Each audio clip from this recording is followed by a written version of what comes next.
Hi, everyone. Good evening. We're doing our storytelling sessions number 3 this year. This is our 6th for, I guess, from the time we started storytelling session for the Alumni organization.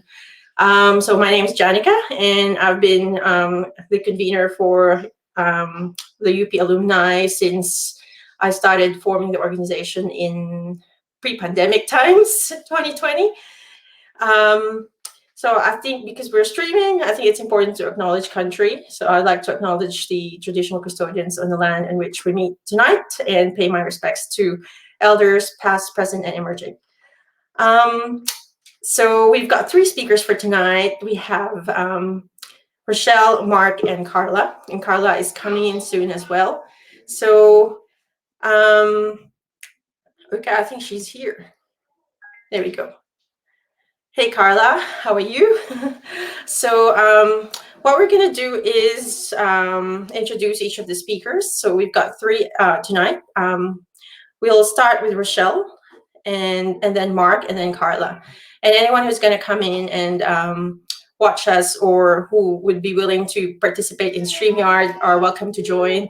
If you have any questions, just leave us any comments in the stream so we can answer that for you during or after the session.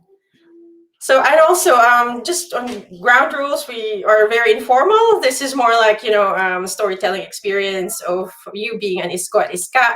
And we can definitely talk in Filipino. So if you want to talk as, casually as you can, like this is, a very informal session. But I might use some of the material that we will do today to invite more people in for our group. So if you don't want to be recorded, let me know. Or if you don't want to use your material, let me know as well. So the first thing is we'll introduce Mark. So Mark is, sorry, I'm now getting confused. We'll start with Rochelle. Rochelle's a current or practicing lawyer in Victoria, and she's also the principal lawyer of RC & Co. So I think, Rochelle, we've spoken once about your journey as Isko or as Iska in when you first came to Melbourne, and I think there's a bit of adjustment that you had to go through, and you also did you had to undertake your Juris Doctor in RMIT, and then got your qualifications to practice. So it would be interesting if you could, tell us about your journey as a migrant professional and your being Isko at Iska in Melbourne.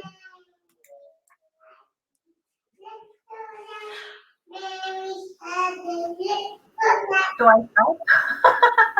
Do I start? Yes, excellent. Thank you, Janica. I'm very grateful. I'm one of those ska who's very grateful for people like Janica, who gives us this platform to gather as fellow alumni. It's hard to find one another, and it's also thrilling when we do discover each other, because the moment we find out, we feel like, oh, I noticed that there's a way that we acknowledge our past experience, and it just brings back a lot of great memories. I'm sure a lot of hardships when it comes to the studies, but I'm sure a lot of great memories. So thankful for people like Janica to provide us this platform, and thank you for inviting me to share the journey that I've gone through. I'll give more of the background even before I became a ska.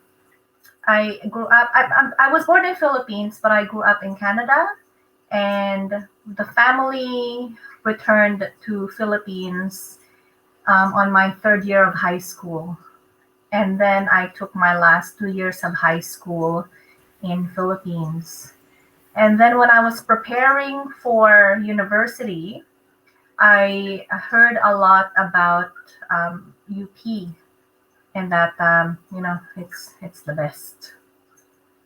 I was fortunate and blessed to be part of the graduates to join in the Laman.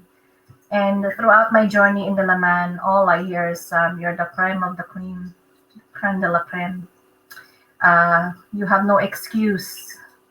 It's not about coming in, it's about surviving. And that's where I saw, and I had a lot of admiration to my mentors, to my professors. And I'm sure when I say this, you guys can relate. And I brought a lot of the discipline and hard work and appreciation for what it means to truly be a SCA after when I finished.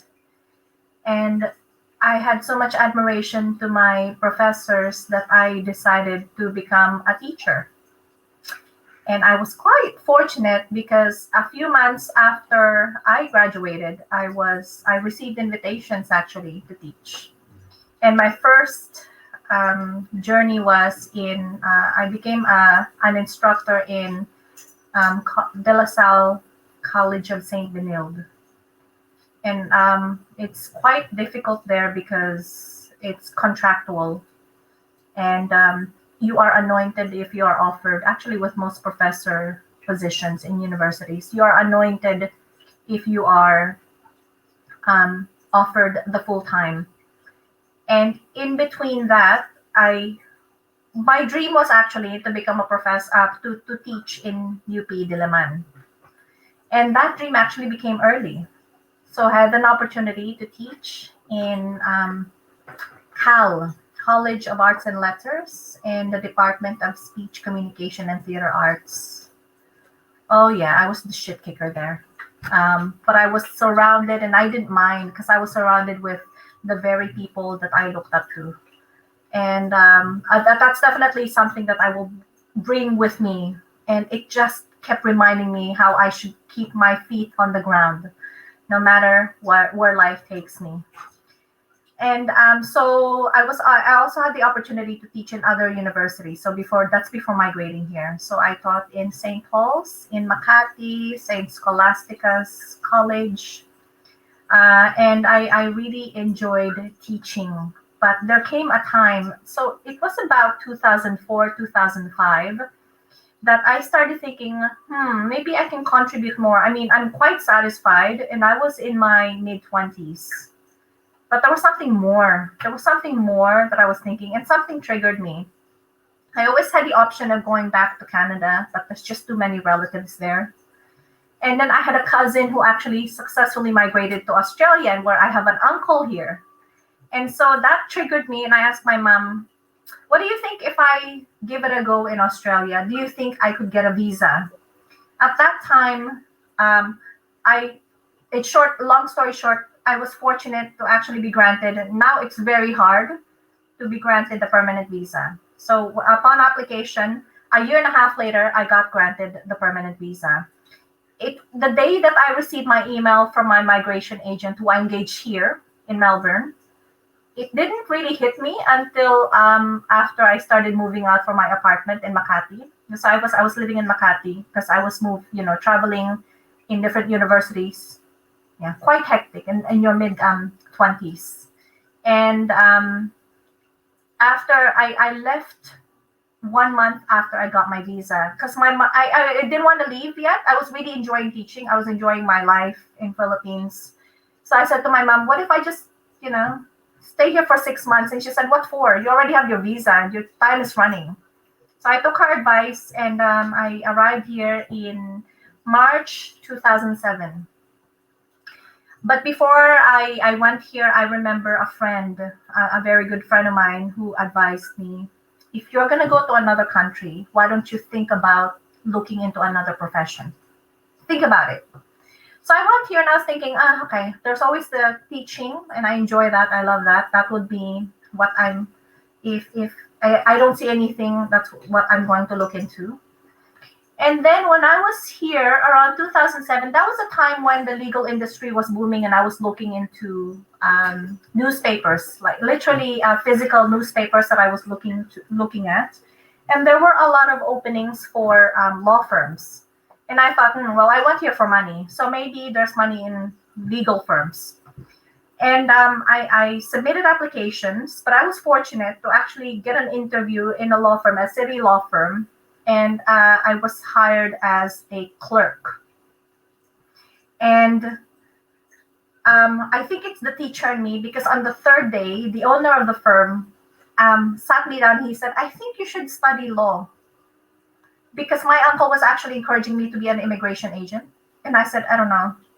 We'll see about it. If I'm going to study law, I should do it all the way. I think that's the Iska in me. I don't know. I think it's just, I'm not going to take a bite. I'll take the whole thing. But I don't know. Let's have a go. I'll see. But when the principal sat me down, I was so flattered. And I seriously started thinking about it. And that's the start of me studying. I almost gave up in the middle of my studies. I was crying. And I said to my husband, I don't need this. I can always go back to teaching. And in the middle of studying, I was also a cleaner, a commercial cleaner. And my mom was actually quite surprised. And I said, I want here to earn money. I want money. And so during daytime, I was working in a law firm. And then at nighttime, I was doing the commercial cleaning, because I just simply wanted to just stack up money so that I can have more freedom, because at that time I was still living with my uncle. Most of us, if you have a relative here, most migrants would think I'll, stay first with my relative. Those who are fortunate, I was one of those fortunate ones. And so I wanted to stack up the money so I can afford my own place. So that was the main reason. And so while I was working full-time, I was studying full-time. Why? I don't know. Yes, I was crying in the middle of that. And I was asking myself, why am I torturing myself like this? But my husband just kept pushing me. And like what I said, it's always been this guy in me. It's always about, I can do this. I already started. I'll keep going. Ultimately, eventually, I got admitted. And my employer was quite supportive. After admission, they kept their promise and they made me lawyer in that law firm. And my path through law, when I was a junior lawyer, I guess I was quite fortunate because it's a specialist area. It's a very specialist, quite intricate area that allowed me to pool my connections in the industry. And ultimately, about 5 years ago, so I'm the owner of R. Lawyers, like what Janica said. About 5 years ago, my inspiration, my cheerleader, my husband, said, you can open up your own law firm. And I said, I don't know. It's so scary. I have to get my own clients. I have to care to bring in work. I just want to sit there and just do work. I've been working hard all my life. But with the push, I decided to open up the law firm. And we're thriving. We're thriving. But does that mean I got my feet up? No.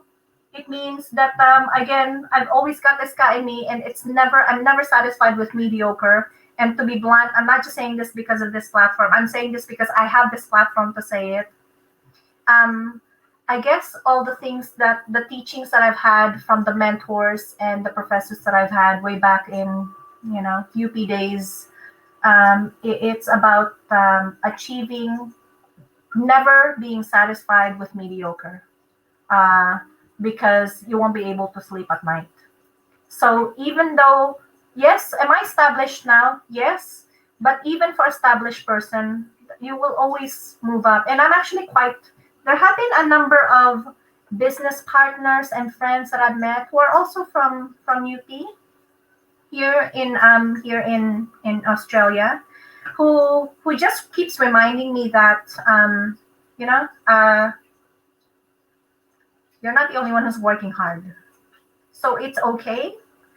And at the end of the day, it's all about being satisfied with what you've done. And at the end of the day, it's also reminding yourself that your feet should always be on the ground. Because if it's not on the ground, you won't know what will, take off, and you think you have it all. So, and that's why when Janica approached me about this, I was quite excited, because I said, oh gosh, okay, that's an opportunity. And so, what is the takeaway of my story?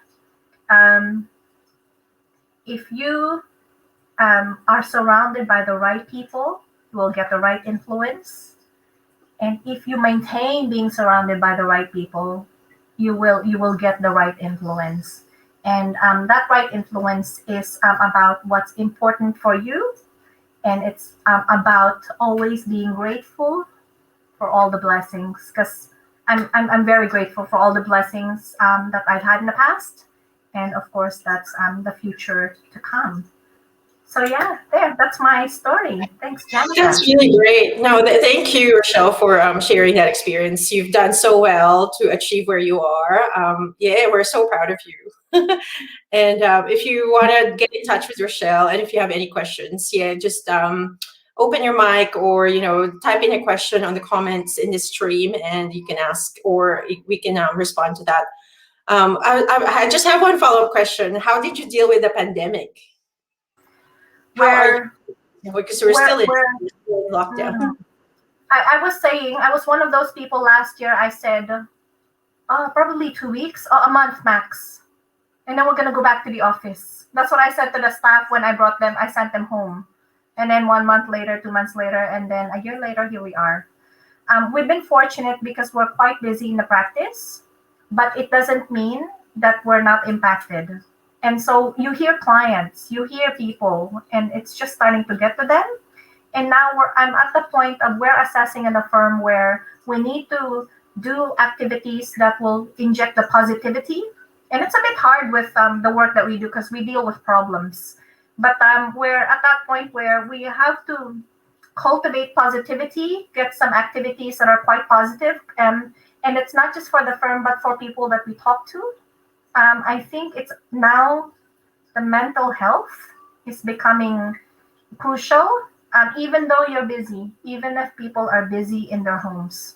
So that's my next project, how to inject positivity in the everyday things that we do. Oh, thank you so much. So I'm mindful of the time. I know I've got a lot of questions for you, and it's you are very inspiring. So if you can hang on for the next half an hour, it would be good.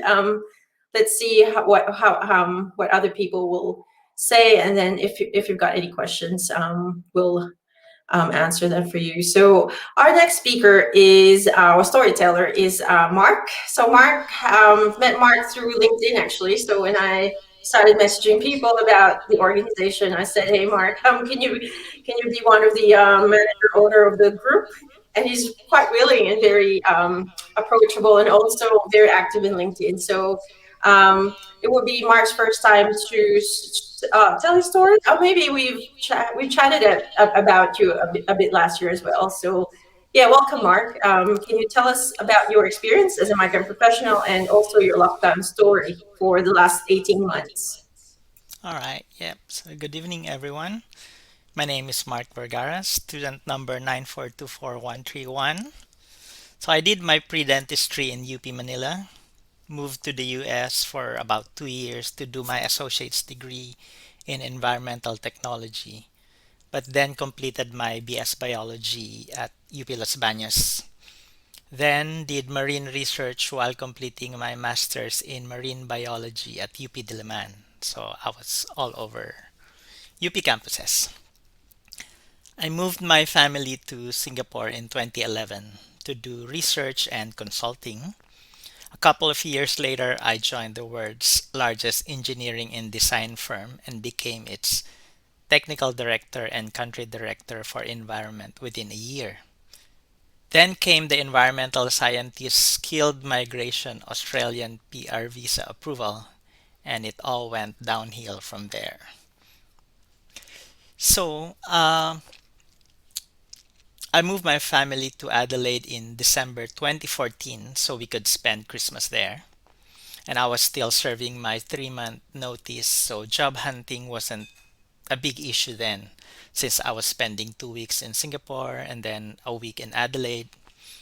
Earning big bucks in Singapore and spending it in laid back Adelaide was such a good time for us. Then I was finally out of job, and the planned internal transfer fell through the cracks, and then it wasn't happy days anymore. Not only was it very difficult to find a job, but there were also very few jobs available in Adelaide. I work as a cleaner of a medical clinic and as a farmhand harvesting zucchini in regional South Australia while applying for jobs.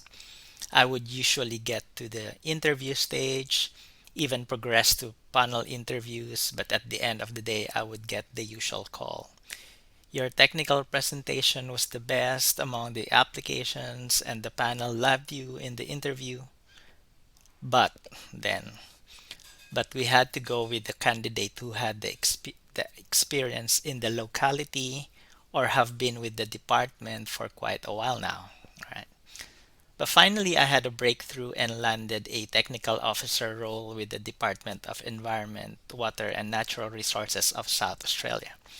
However, that was just a short-term contract, and when it ended, supposedly a project manager position was earmarked by my chief scientist boss for me, but the position was still waiting funding renewal even after 3 months. So both my wife and myself were out of jobs during that time, so about 3 months. When an opportunity came for my wife to join a not-for-profit doing cancer clinical research in Richmond, we decided that it was time to move to Melbourne to restart our lives here, especially since both my girls are into the arts scene at that time. So Melbourne would have been a perfect place for them. So I went through the painful process of applying for jobs again here in Melbourne. I work as a pickpacker of parcels, doing graveyard shift, and even driving a forklift for a milk processing plant while applying for the proper job. But similar to the Adelaide experience, I was always the top two candidate, always the silver medalist. And one night I had a chance to chat with a former colleague in UP Diliman who migrated to Sydney, and we shared the same experience. He told me he applied for a bush crew position and watered down his resume, and so I did the same. I applied for bush crew positions while I was a QA analyst at the milk processing plant. I watered down my CV and removed references to the technical director, country director roles, and just highlighted my volunteer experience in the industry. And I found a regeneration company who took a chance at me. And after 3 months, I was no longer just a laborer, but was already coordinating environmental monitoring projects. I was basically promoted 3 times within a year to become a senior environmental consultant, as it was a perfect time to grow the consulting arm of the business after they learned of my real and more accurate experience. The company was very good to me and even sent me to study graduate certificate at Unimel, but I left the husband and wife run company after 4.5 years, as even the CEO herself said that I am too big for them. Yeah.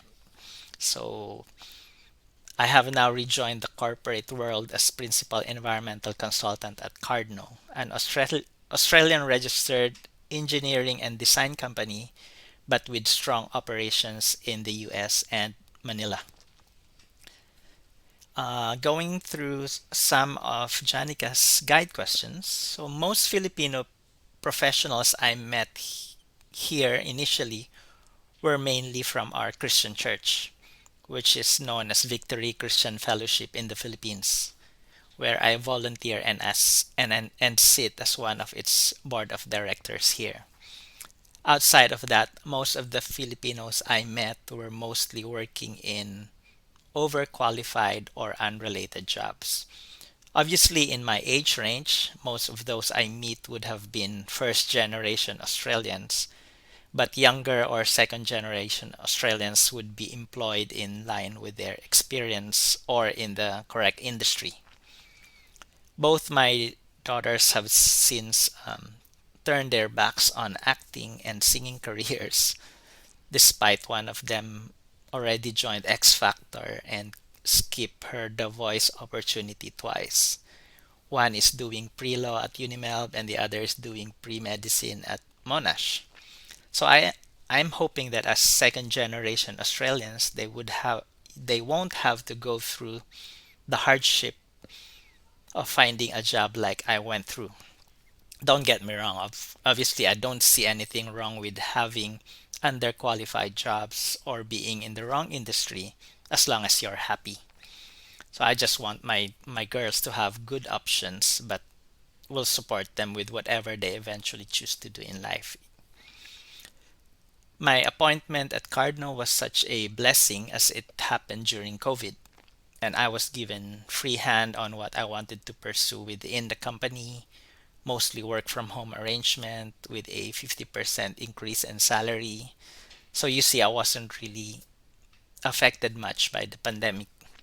Even my wife had similar blessings as me, who is also a BS Biology UPLB graduate. As she was also promoted during the pandemic.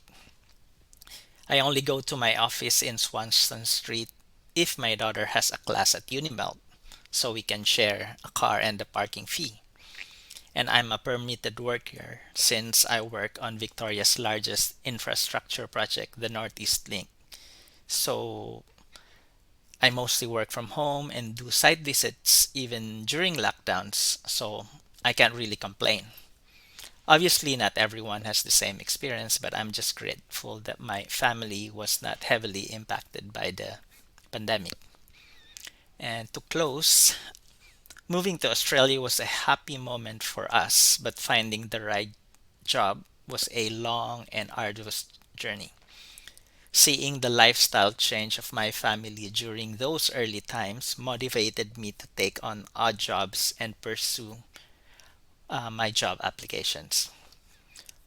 What would have I done differently? I think it would have been helpful if I connected with a Filipino professionals group prior to moving to Australia. I think reading the blogs was not enough, right? Because you don't get the complete picture. A lot of people would sometimes just oversimplify things. Um, First, maybe to establish networks, and second, have a good understanding of the difficulties in landing the proper job. It would have been good if I waited for my wife to land a job here before I left my job in Singapore. It would have been good if I have met people who had gone through the same experience to help me navigate the difficulties in moving to Australia. I actually did find one and even volunteered with that group. Say, Adelaide City Care runs the new arrivals dinner and introduces migrants to the ins and outs of finding a job, opening a bank account, looking for a rental, or buying a house, and the likes. From there, I learned that overseas experience does not necessarily count here in Australia unless you are already in a job, right? Which is why I joined this current company, because they now, since I already had 5 years experience somewhere in Australia, they are very appreciative of my experience in Southeast Asia now, because I already established myself before that. And then from what was that again? And then that it is easier to find a job if you are employed. And then having local experience doesn't necessarily have to be in your preferred industry. So just to show that you've worked in Australia is already good enough for others.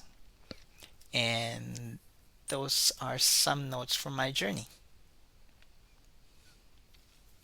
Thank you very much, Mark. I know it's a tough gig being you, and I've experienced this. Sorry, I've got my on here. So it's been a tough introduction to a lot of us, especially siguro mga I don't know, like early 2000s, or I guess even before that. Ngayon lang medyo, we're opening up more migrants who are, from Asian countries or from non-developed world. So it's been I think quite a journey for people who have been here, especially those who landed in during the 90s. There's more kind of like, perception of Asian people are different, or people coming Yep. from like Philippines especially. So um, thank you for sharing your story. So yeah, and well done to having raised two daughters who are in Yeah. chosen their very good fields. So Yeah. yeah. Um, so yeah, I'm just moving to. I'm just having a look at the comments. So we're gonna just have a like maybe 2 minute break to see what people are talking or showing in the screen. So one of the questions from the audience is there a directory of Filipino legal professionals? I don't think we do. Do we? Do you know, Rochelle, if there is? Oh, yeah. If not, we should create one. I mean, this is a good way, I guess, like establish something that we could put in our organization, or like kahit na puro mga Isko in Iska muna, and then people can probably look at it and view it from for the whole of the other the whole Filipino community. But yeah, no, it's a good suggestion. At the end, there's someone who said at the end of this local experience. Oh, what is it? Hang on. Lack of local experience is always an excuse for the racism that abounds in job selection processes here in Australia. Um, well, it's definitely a form of kind of like a discrimination, because if they are looking for some, targeted experience that they already have like a short list of from people who have, applied, then it makes it look like we're no longer, I guess good for the job. So yeah, it is tricky, but as you've mentioned, Mark, you get around having that experience, looking into volunteering, expanding your network, making sure you're talking to the right people, which is hard to find mostly, but you'll get there until you find your own feet. It will take time, but yeah, there's that. You need a local experience. I think we've also had this conversation in previous storytelling. So it's a very common thing to have when you're new to a country or a new place or a workplace that you're applying. And yeah, Max, my husband is a technical manager here, so he asks, "What's your favorite foods that you miss from home in the Philippines? And can you find them in Melbourne?" So he's a bit of a foodie. That's why he's asking. Do you have any special my delicacies that you miss? Anyone? Yes, I was saying to my mom, miswa, miswa. And then my sister said, there's miswa here. I said, no, there's no miswa here. Miswa with good, fresh patola. Patola. Please let me know where to find fresh patola. Because I don't know. I think there's an Asian grocery shop in South Melbourne who sells it, but it's very rare. Like, it's not all the time. But I've seen a patola there. I'll let you know. In But they call Footscray it Market. loofah. They call it What's loofah great? in any fresh market, Asian market or vegetable market. You can find it, and the What? label is loofah. Lufa. Yeah. Okay, Lufa. Yeah. Lufa. Thank you. There's like a karinderya in Footscray Market. I think it's called Kabayan or something like that. Yeah, I've eaten there. Yeah, They're pretty good. yeah. Is anyone missing any Philo food at the moment? I miss like yung mga snacks, taho. I know there's Boba Bar Melbourne. They're like a pop-up startup company, food company, and I've seen them in like Instagram. So I've tried to eat it in one pop-up event, but they run out. Why? Why did they run out? So we got there by I think 10 o'clock. The event was supposed to start by 8. So I'm like, in 2 hours, it's gone. Maybe they didn't count enough. So.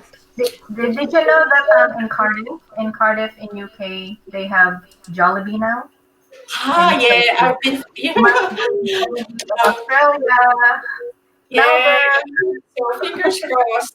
I think there was rumors. There was news like 2 years ago that it will open in Parramatta area in New South Wales. So I was like, but it hasn't happened. So we'll see. Sana Melbourne na lang mauna. Eh, all right. Oh, there you go. This for you, Miss Wampato in Hype. Oh, yeah, you've mentioned that, so there you go. All right. So I'm going to our next speaker now. The last storyteller is Carla Carlos, a current director at Kantar. I think it's one of the largest market research companies. And she is also now a current student at MIT studying law, or JD, Juris Doctor. So welcome, Carla. And can you tell us about your experience being a migrant professional and coming to Melbourne, and also your lockdown story? Hi, good evening, everybody. I'm so excited because, I don't really see a lot of Filipinos in my time that I've been working here in Australia. I've been here for about 16 years. I first moved to Adelaide, same as Mark. I got married early when I was 24. 2 years after we moved to Adelaide. I was fortunate enough to find job immediately, but hubby, he had a little bit of an accent. So it was 2004. And then this company that employed him actually hired a diction person to correct his diction so that he would sound more UK-like. So as you can hear, we've tried our best to change our accents to kind of mimic the environment. So I needed to practice how to say my name, Carla, instead of how I used to say it. I couldn't really say it now. So I had to change a lot in Adelaide. It was a little bit backward at that time. My field is in research. There wasn't a lot of that in Adelaide. So after about a few years, we moved to Melbourne. In Melbourne, that's where we did get our luck. I started at the Nielsen Company. I did meet a few Filipinos there, but not a lot. There's not a lot of Filipinos. And then after that, I've worked at Schweppes for 5 years. There wasn't a lot of Filipinos there as well until like the last year that I was there. Of course, she was a food tech. We've got a lot of food techs, right, in Manila. So I finally met one at Schweppes. Then I moved over to Mattel. I've been there for about 3.5 years. No Filipinos again. And then I went and moved on to Kantar. And there were a lot of Filipinos there. And whenever I see them, it's so fun to be able to talk in Tagalog. We just talk in Tagalog. Even if it's a work question, I just ask them in Tagalog. So yes, it's been quite fortunate. I've had the support of my family when we moved here. So they bought all of our furniture and everything. And then when we needed to get a house, we've got our son now. He's 10. We also had the help of our family in the beginning. But now that I feel like, we've been here for a few years, I've reached that level. So I'm now, yes, director at Kantar. I've got like a couple of people reporting into me, but I do want to be able to give back. So hence the studying of law, Juris Doctor degree. I want to be able to defend women's rights. It's not for the money. I want to be able to help, which is why I'm kind of going into that field. I know there's not a lot of money in being a barrister. So it is something I am passionate about. I'll need the money at some stage. I can't live off of charity. But it is a transition that I'm currently going through. So I'm still working full time at Kantar with my research degree and then doing my Juris Doctor part-time as well. So that's my story, my lockdown story, actually. So actually from Mattel to Kantar, I first joined Colmar Brunton in February, then lockdown in March or April. And then in May, we merged with Kantar. So it was a traumatic 2020. And by the end of 2020, like half of my people resigned because, they wanted to change jobs or, wanted to go to the country or whatever. But now I've reestablished my team. So at least now I'm getting a bit more time to do my studies and, do this as well, and take care of my son, who is now preparing himself to sleep. So he's my one and only. So he's my life at the moment. And hope we know that lockdown is not going to be here forever. So I'm just enjoying the time that I'm with him, because otherwise it'll go back to normal at some stage.